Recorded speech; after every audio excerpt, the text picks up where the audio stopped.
welcome to another video. Today we're teaching you how to make quesadillas. Let's get on. Hi, this is Swag Kids mom, Miss Debbie here. So today I made the kids some cheese quesadillas for snacks, and they look like this. Here, up close view. Obviously one of them has been eaten already, but these are really super easy to make.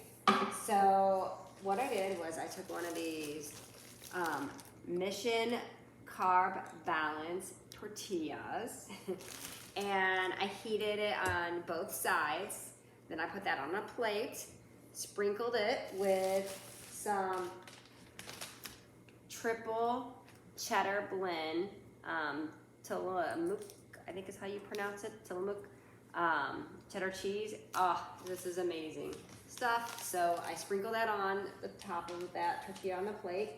Then I went back to getting another tortilla, heated that up, and then I put it on top of the cheese.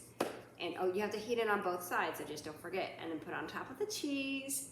And then I put it in the microwave for about 45 seconds, just watching it really closely so it didn't burn. And that's pretty much it. And I took it out, cut it up in little triangles, and that was the snack. It only took a few minutes. Don't forget, click like and subscribe.